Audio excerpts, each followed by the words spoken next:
من كم يوم انتشرت فيديوهات مسربة قلبت الدنيا. بشار الأسد عم يتمشى بسيارته وعم يسب ويلعن أهل الغوطة. الله يلعن أبو الغوطة.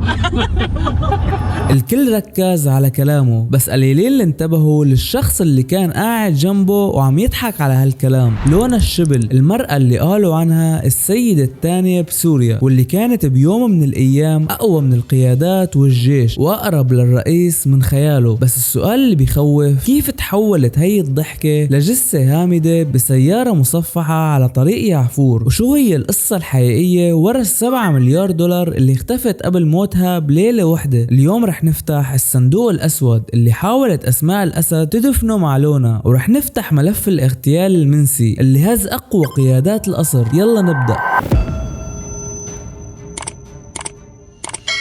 الكل بيعرف لونا المذيعة، البنت الطموحة اللي طلعت من محافظة السويداء ووصلت لقناة الجزيرة. بس لونا اللي رح نحكي عنها اليوم هي شخصية تانية تماما. هي ما كانت مجرد موظفة، هي عملت أخطر مؤامرة بتاريخ الإعلام والسياسة. تخيلوا معي مذيعة صاعدة بقناة الجزيرة راتبها بيوصل ل10,000 دولار، عايشة بقطر والكل بيحلم يوصل لمكانها، وفجأة مع بداية الأحداث بسوريا تترك العز وبتستقيل من القناة وبترجع على الشام لتقبض راتب ما بيتجاوز ال500 دولار بمكتب الرئاسة. هذا الرقم مو تفصيل عابر، هذا الرقم هو اللي خلى قيادات كبار يشكوا بالموضوع. تخيل انه نفوذها وصل لدرجة خلت قاسم سليماني قائد فيلق القدس يسأل علي مملوك بصدمة مين هي، وكيف وحدة بتترك آلاف الدولارات لترجع على الخطر. ولما ما لقى جواب مقنع قال جملته الشهيرة، هي أكيد جاسوسة للموساد. لونا الشبل ما رجعت كرمال الوطنية، لونا رجعت لأنها شافت فرصة ما بتتكرر، شافت نظام عم يترنح وقررت تكون هي العقل المدبر لمعركة الإعلام. هي اللي هندست إعلام التضليل، وهي اللي كانت تكتب خطابات الصمود. ولكن لونا كانت عم تخطط لشيء أكبر بكتير من مجرد مستشارة إعلامية.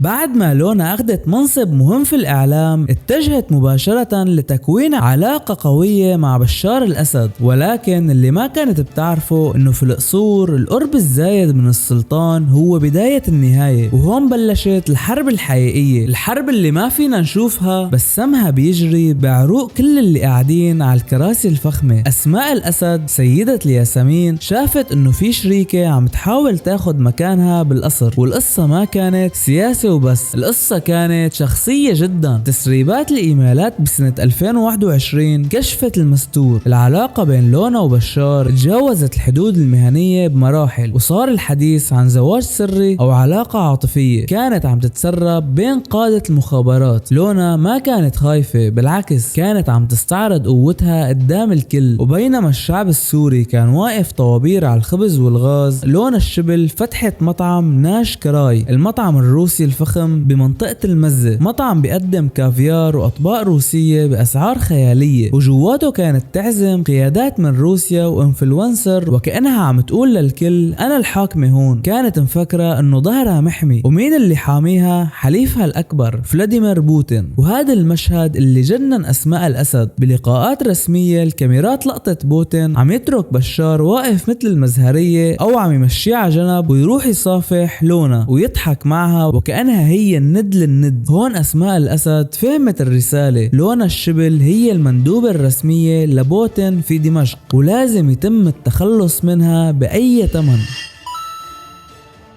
الكارثة الحقيقية بلشت لما انقطعت المصالح، وتحديدا بعد الضربة الإسرائيلية للقنصلية الإيرانية بدمشق. إيران كانت عم تغلي، بدها تعرف مين الجاسوس اللي سرب مكان الاجتماع السري لقادة الحرس الثوري بدقة خيالية. والأصابع كلها كانت عم تشير على لونا وأخوها العميد ملهم الشبل. ملهم ما كان ضابط عادي، كان ماسك ملفات حساسة جدا بالتنسيق مع الروس والإيرانيين، وحتى ملفات الكيماوي. فجأة وبدون مقدمات تم اعتقال ملهم الشبل، وزوج لونا عمار ساعاتي انمنع من السفر وتحجم دوره تماما. هون لونا فهمت اللعبة، عرفت انه السفينة عم تغرق وانه الوحش اللي ربته قرر ياكلها. وبحسب تقارير استخباراتية خطيرة وتسريبات من داخل الدائرة الضيقة، لونا قررت تلعب الكرت الأخير وتنفذ خطة الهروب الكبرى. الخطة كانت السفر لروسيا، بس مو لحالها بل مع كنز مرعب. الحديث هون عن مبالغ فلكية 7 مليار دولار، يقال انها كانت اموال مهربة لبشار نفسه، وهي حاولت تسرقها او تهرب فيها كضمانة لحياتها برا البلد، ولكن ما كانت بتعرف انه عيون اسماء كانت مفتحة عليها بكل ثانية بالمطار، بالمكتب، وحتى بغرفة النوم. القرار طلع من المكتب السري، تصفية الحسابات لازم تكون فورية ونهائية. وقبل ما نحكي عن لحظة الموت لازم نذكر اسم محمد قطرجي، رجل الأعمال وحوت النفط. قطرجي دفع للونا 15 مليون دولار قبل موتها بأيام قليلة، والنتيجة لحقها على القبر بعد أيام بضربة إسرائيلية غامضة جدا، وكأنه في مين عم ينظف مسرح الجريمة من كل الشهود.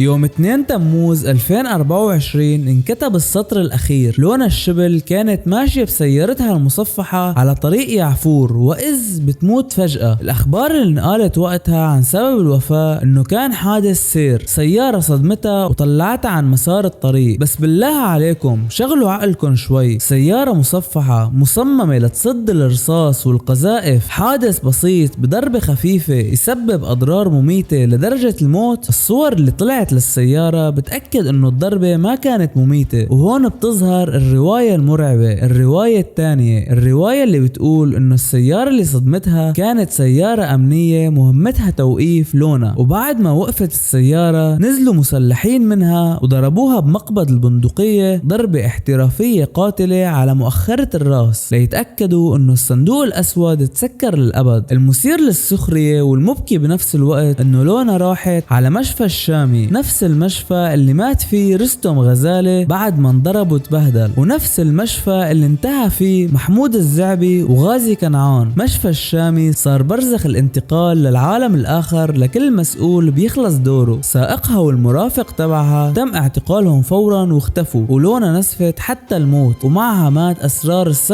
مليار وأسرار العلاقات مع إسرائيل وأسرار القصر.